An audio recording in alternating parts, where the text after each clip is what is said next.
Herkese merhabalar, ben Huri. Huri Metek Mutfak'ta kanalıma, mutfağıma hoş geldiniz. Kaynar suya unu ekleyelim.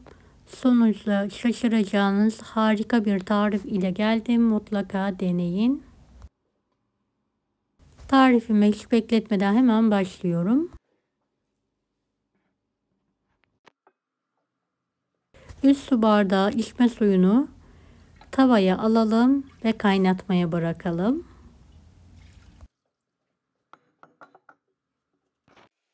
Şöyle 1 tatlı kaşığı kadar tuz ekliyorum. 50 gram kadar da tereyağı.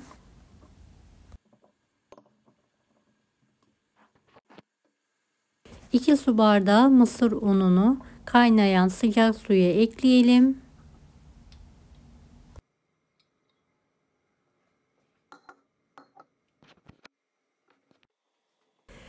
Ve hızlı bir şekilde kavuralım.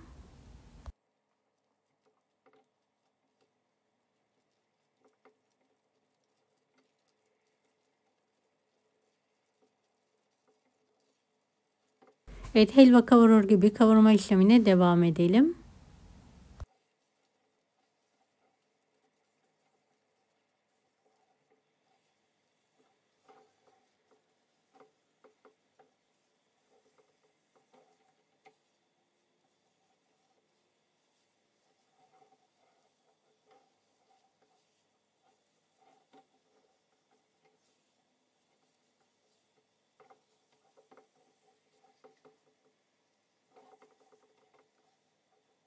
Tamamen suyunu çektikten sonra şöyle 1-2 dakika daha kavuralım.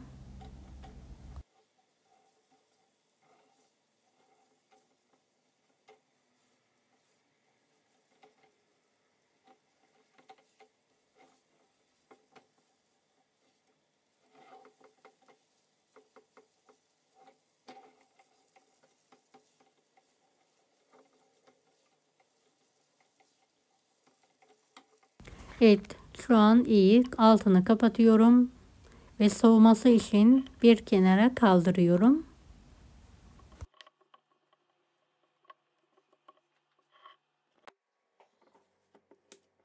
Soğuttuktan sonra tezgah üzerine alarak pürüzsüz olana kadar yoğuruyorum.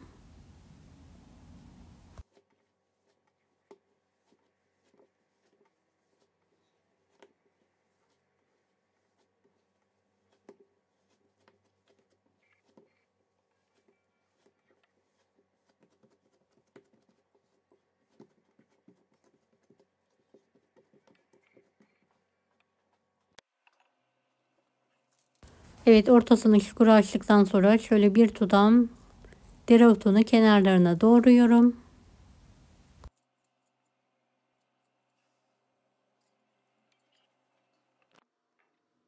Bir adet yumurta sarısı, 2 adet yumurta beyazı.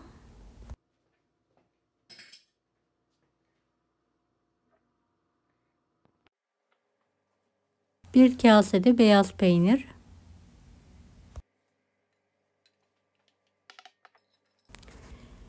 Bir tatlı kaşığı kadar tuz.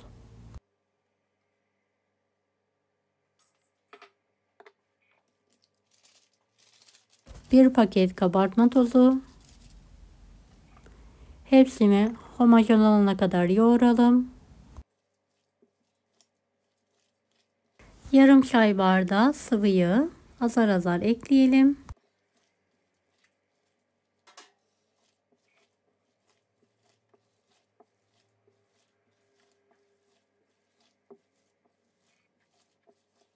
İki su bardağı unu da azar azar ekleyerek pürüzsüz bir hamur olana kadar yoğuralım.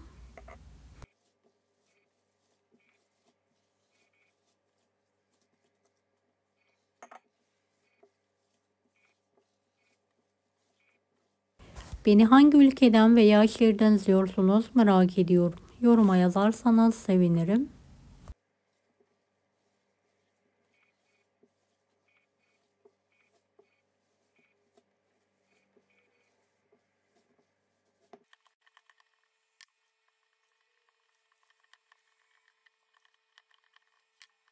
Evet, hamurumu ele yapışmayacak şekilde yoğurdum.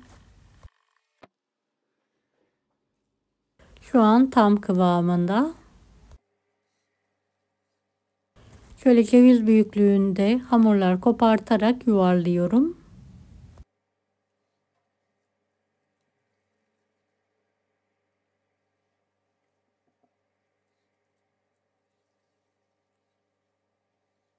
Evet, tüm hamurları aynı yöntemle yuvarlamaya devam edelim.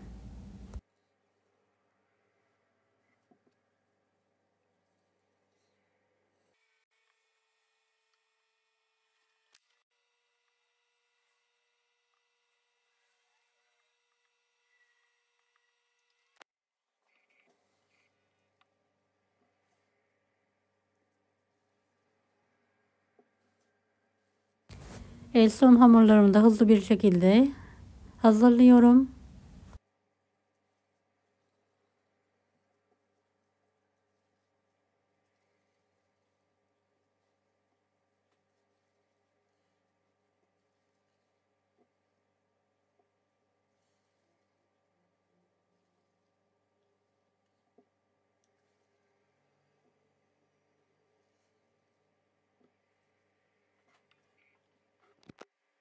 Fırın tepsisine aralıklı olacak şekilde dizelim.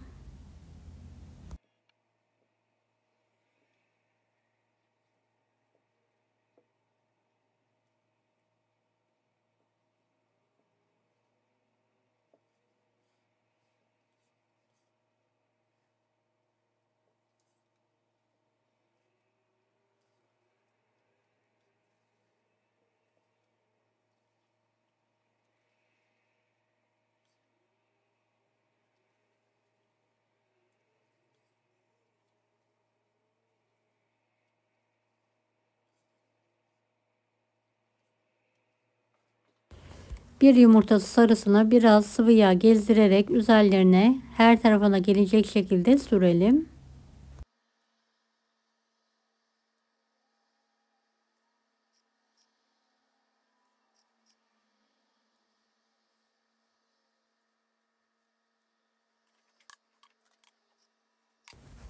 Evet, üzerlerine şöyle birer tutam çörek otu serpiyorum.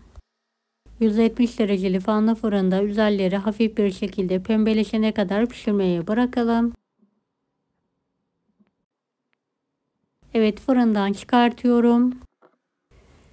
Mısır unlu, peynirli poğaçalarımız yemeğe hazır. Mutlaka deneyin, çok lezzetli oldu. Deneyecek olan herkese şimdiden kolaylıklar dilerim. Kanalıma ücretsiz abone olmayı unutmayın.